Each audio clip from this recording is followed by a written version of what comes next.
You're listening to Enhancing Human Experience, episode 68. On today's episode, I'm going to share with you 5 things that every parent should teach their child about their self-image. Now, yes, I realize that. I don't like the word should either, but this is really important stuff. And the reason I'm targeting it toward parents is because if you teach your child this stuff, this knowledge at a young age, they won't have to unlearn bad behavior or bad habits, so to speak. You know, we're all familiar with the famous phrase, it's easier to do something right the first time or learn something right the first time than it is to go back and unlearn and relearn. So basically, I look at it as a time-saving tool, right? If you teach your child these 5 things first, then they're going to have to unlearn bad behaviors. That's why it's focused towards children. Now, you may be asking yourself, well, can I use these 5 things? I'm a parent, I'm a grown-up. The answer is absolutely yes. They work for all human beings. They're universal. But like I said, teaching them to young children is going to give them a big head start in life. So that's what we're going to focus on this episode of the podcast.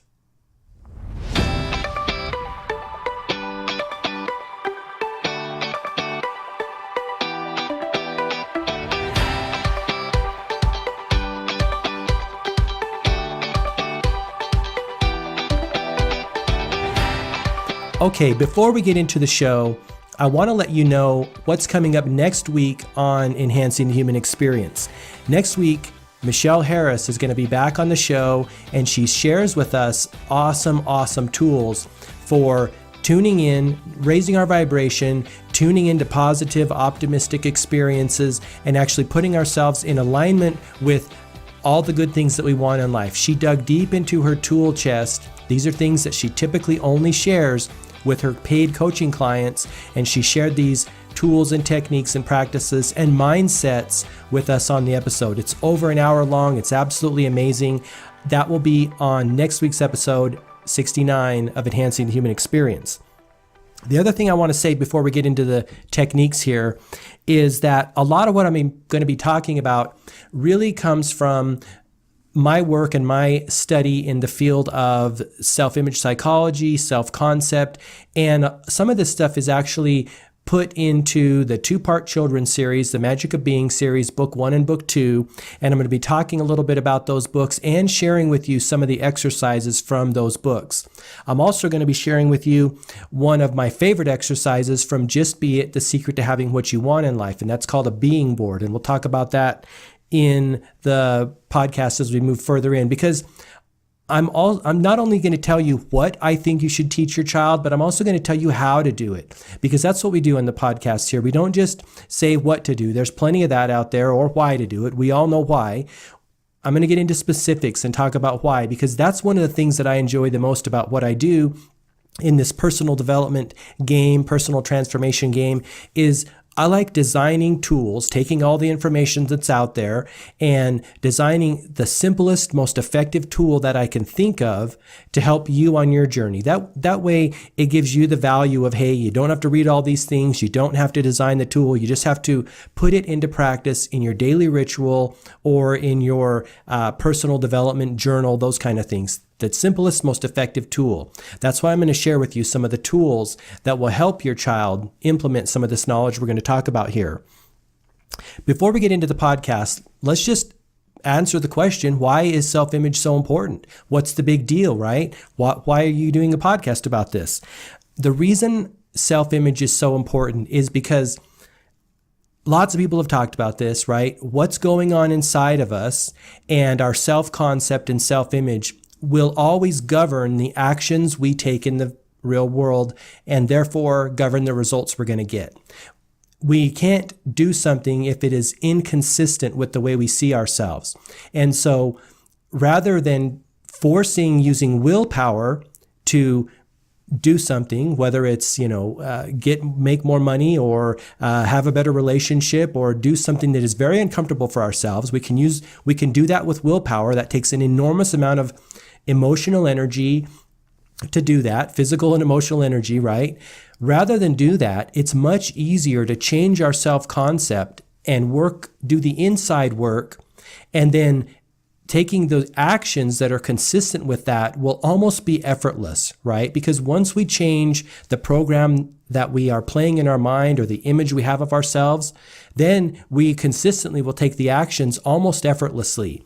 Now, lots of people have talked about this, and they sometimes use the analogy, and I really like this analogy, of a picture or a motion picture frame or a motion picture movie, right? That is going on and playing in your mind. And when it comes to self-image, you could look at it as like a loop playing in your mind. I am this way. These are my qualities. This is the person who I am. And as that picture is playing in your mind, in our minds, the God force within us, the light that is always being expressed within ourselves, is projecting on that image, and then it's expressing in the world. That's kind of that's the analogy that I like. Paramahansa Yogananda talked about that.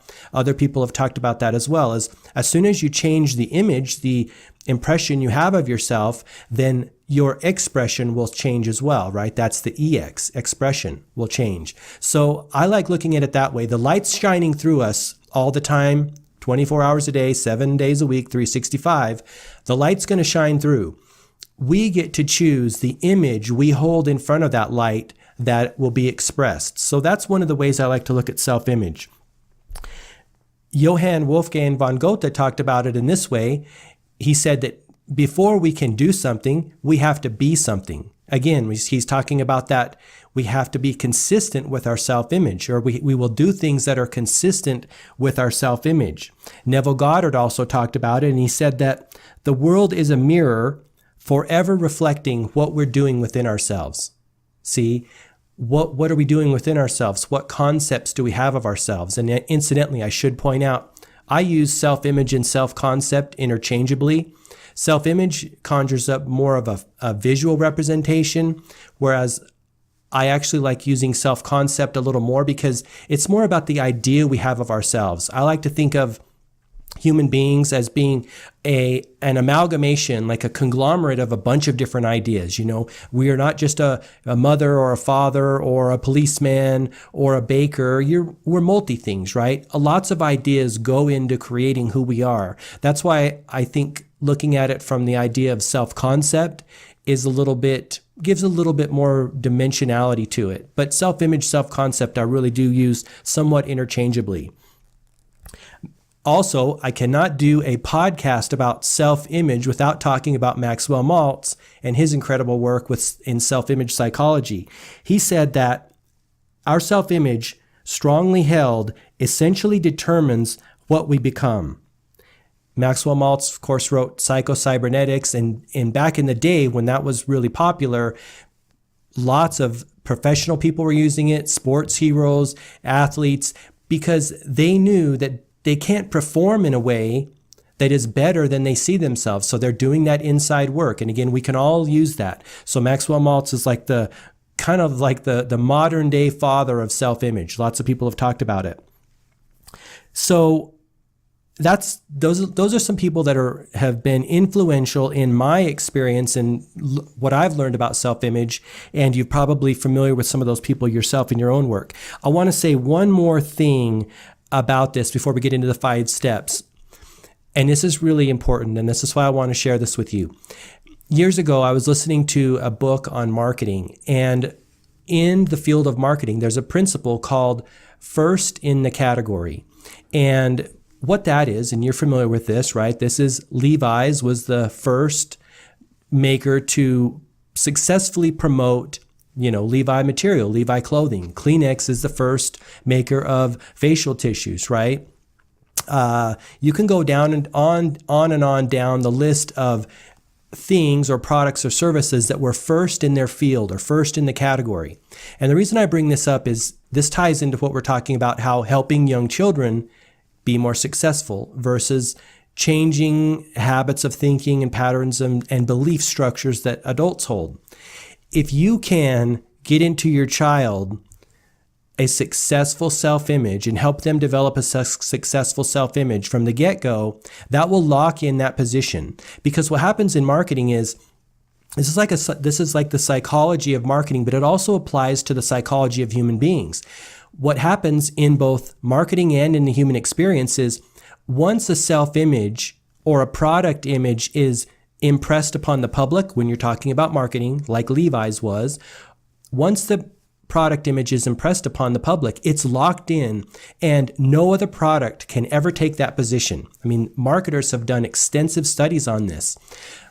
What happens in the marketing arena is successful companies who are competing against, say, Levi's or Hertz Rent-A-Car, they don't try to take that position from Hertz because it is nearly impossible. Once it's impressed upon the mind and the consciousness of the consumers, just like once a self-image is impressed upon the mind of your child, it is very, very difficult, I might even say nearly impossible, to change it. That's why successful companies try to create another category, another position within the marketplace where they can own and they can be first. And the reason I say this is we never want to try to tear down the self-image that we've already established, even as a young child or as an adult. We never want to focus on tearing that down, because what do we know about whatever we resist persists? Carl Jung talked about it, and whatever we focus on is going to expand. So even if we're focusing on trying to destroy it, I guess destroy is not the right word, but demolish it to build again, that's not really the most effective way. Psychologists have told us how to do that. We want to actually build a new self-image and focus on that, and let the old self-image kind of wither on the vine, and it'll eventually diminish to such a degree where it won't affect us, right? So I add that because as I was listening to this marketing book, it really struck me as being really similar to how we're operating in the world, how human beings work. Once you get that image in your mind, it can be very difficult to knock it over or to get it out of the way because it becomes first into place. So think about that as you look at your own life. Build a new self-image. Don't try to take down that other self-image, right? Don't give it any thought, any focus, because what we focus on will expand, and where we're putting our energy, again, shining that light on a new self-image, it's going to become huge and big and big and big, and eventually overshadow the other one. Okay, let's get into these 5. I have these in order of what I feel is most important to least important. The first one is you've got to teach your child that their self-image governs everything they'll ever do or have. This is what I talked about in the first part of the show here. Everything flows from our conditioned state of being, right? It's back to that consistency in our lives. We really can't do something that is inconsistent with how we see ourselves. So if you teach your child that, they're going to understand that, right? Most people don't. This is not taught to most children in the public realm or in culture or society, but everything's governed by our self-image. You let them know that, and they'll always return to that. They'll go to that as the foundation. So that's number 1, is to teach them that everything is going to flow from their self-image or their self-concept. And if they want to change, say they want to become a better student out in the world, first start developing the self-image and self-concept of being a better student, or say they want to become a better athlete or have better relationships or make friends easier, right? Or become more successful in any area. First, tell them to start building that self-image of success. And this is counterintuitive to how human beings work. We always want to get into the world, and rightly so, right? And start tinkering in the physical world, right? Getting tutors, getting this, getting that, studying harder. But no, that's really not the way that these self-image experts are telling us that we need to operate, right? They're saying, don't do anything in the physical world. Don't start taking action before you get in and change that self-image. Super, super critical. So number 1, tell them that their self-image will govern everything, and to always start there. Number 2 is that you got to impress upon them that their self-image is up to them. How they want to develop it is up to them. Even you as a parent can't or shouldn't help them develop their self-image, because you might impose, I should say that a different way. You shouldn't impose the way you think they should be on them. You got to let them know that, hey, you are in charge. You hold all the cards when it comes to developing your self-image. And don't freak out, because when I get to step 3, we're going to link these together here. But we really have to impress upon the children that even teachers, even the government, even you as a parent, don't have the the ultimate say into how they develop themselves. You got to tell your child that, hey, you're a clean slate. You come in as a clean sheet of paper. You get to design your image any way that you want to be. And that will empower them, right? Because too often, well, all the time, kids are looking outwardly to, first of all, parents, second of all, society and friends and culture for how to develop their self-image, for how to be in the world. So if you impress upon them that they're the authority and that they hold all the cards, that's going to empower them, right? And you want to kind of sever that link with them looking outward for direction on how to be in life.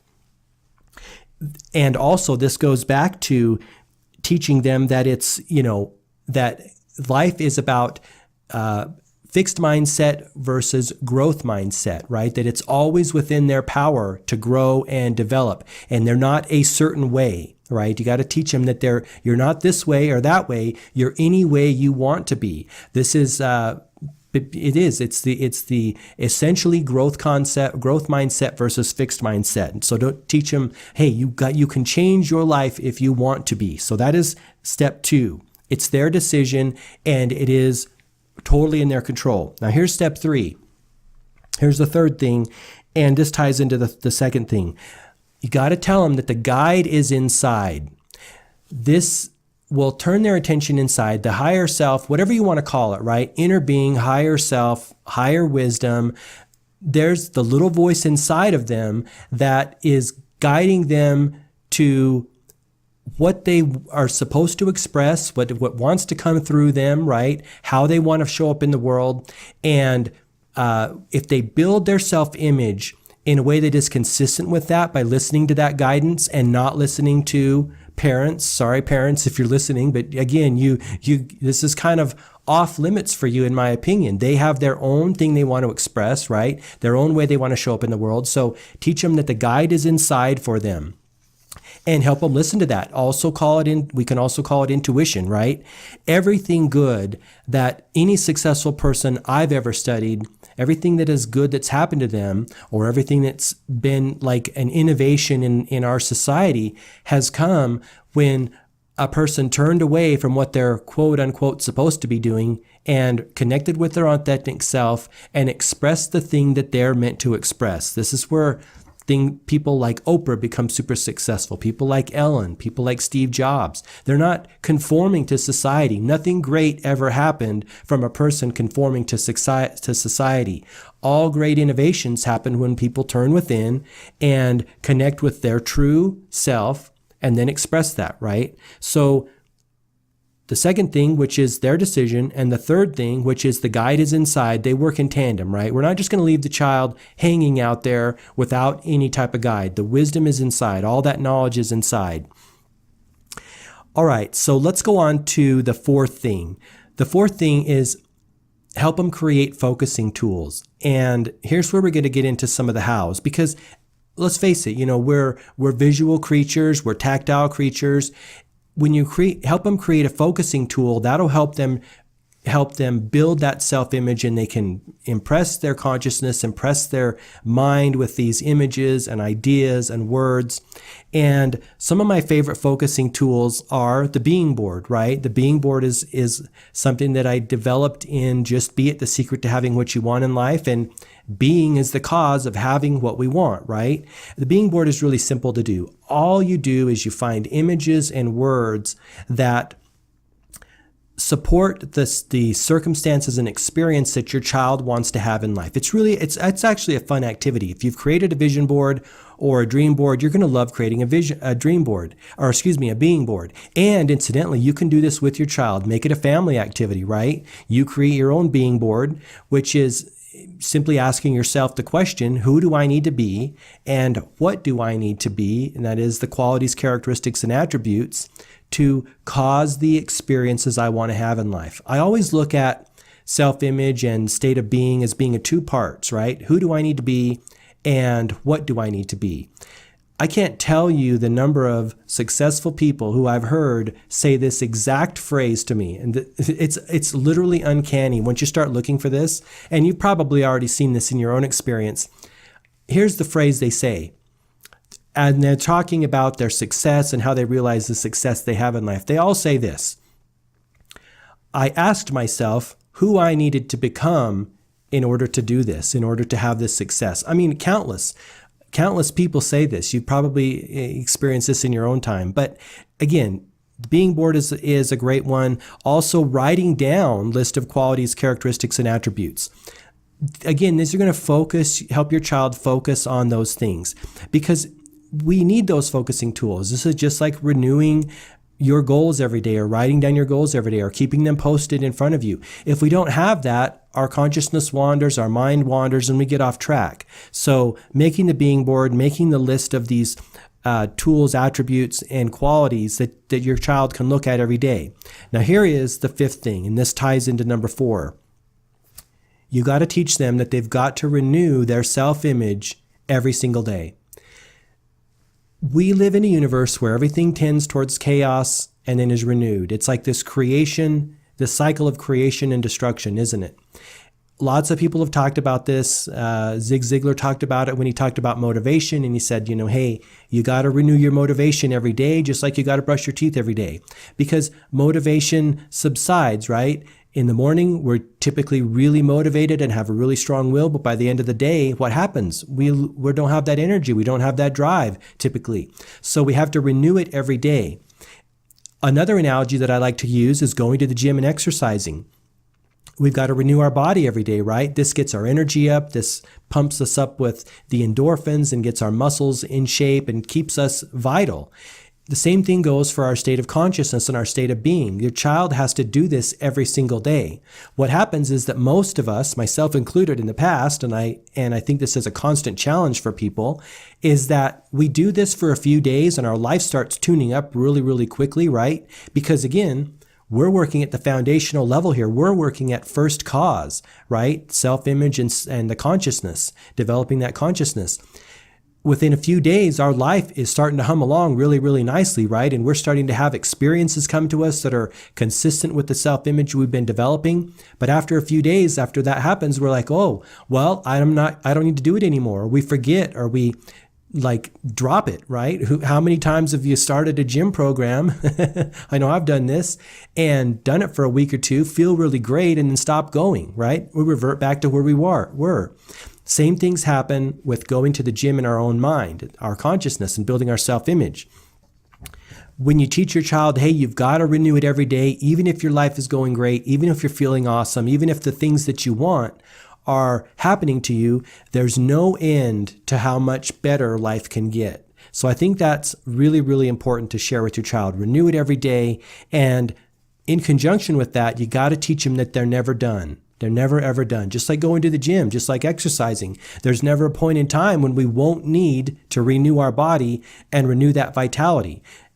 And there's never a point in time when we won't need to have a stronger self-image, develop a more self-image, and refine it and tweak it. It's always a constant, ongoing process. Because if we don't do that, it'll atrophy and we'll revert back to prior situations, or maybe we won't have the specific experiences we want coming to us, because that's what we're really doing here. At the end of the day, we're designing our life experiences, aren't we? But we're working from an inside vantage point, rather than starting to exert willpower and force upon the outer world. We're going to the root cause, the first cause, which is ourselves, right? What we are comes to us. Emerson talked about this. So I really feel strongly in these 5 ways to help your child become, the person that will attract and create the experiences they want to have in life. A couple things I want to close with here before we wrap up the podcast. First one is, you can't over-communicate these 5 things and the importance of self-image enough. There's been numerous studies done on businesses that don't have the, culture or the, community thinking, right? What I mean by that is they're not communicating. Businesses think they're communicating their core values and their culture enough, but they're not. All the studies show they're never communicating enough, sometimes by a factor of 10 times. And so as a parent, you need your child to get sick of it, of hearing, hey, did you do your self-image practice today? You know that what you are comes to you. You know that that's where the first cause of everything is your state of being and your self-image, self-concept.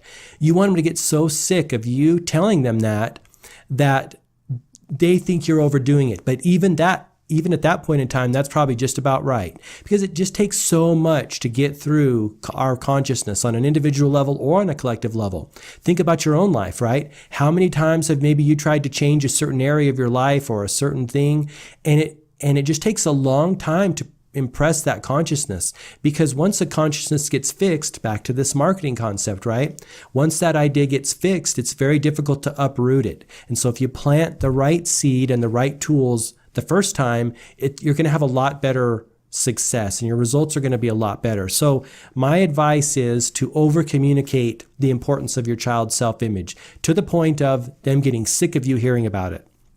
Also, think about maybe telling bedtime stories to your child about people who have created a lot of success for themselves, people who have overcome a lot of different adversity. Post those pictures around their bedroom. Show them that it is possible, because I think that's one of the things that we human beings think, is we all think that we're on our own little island fighting our own battle, and that no other human being has had the circumstances we have or had the challenges to overcome. And when we see and share stories of other human beings that have overcome enormous circumstances or adversity, it inspires us and it pushes us forward to realize our own goals and dreams and do our own work. So I think that's another helpful way, is to post those pictures. Again, the earlier you can start, the better off, but there's never really a point in time where it's a lost cause. Might be a little more challenging, right, to start to change those behaviors and those patterns of thinking, and more importantly, those belief structures, right, that govern our actions and the circumstances we have in life. But those are my 5. If you want to check out the show notes, I'm going to list these out on my website, gmarkphillips.com, and you can go and get a clean snapshot of them. Until next time, I really appreciate you for listening, and I wish you all the best. I hope this has been very helpful to you, and hopefully you can start tweaking with your child's self-image and really instilling in them the importance of developing that strong, successful self-image. All right. Hey, thanks so much for listening. I appreciate it as always. And until next time, all the best, health, wealth, and success. Bye-bye.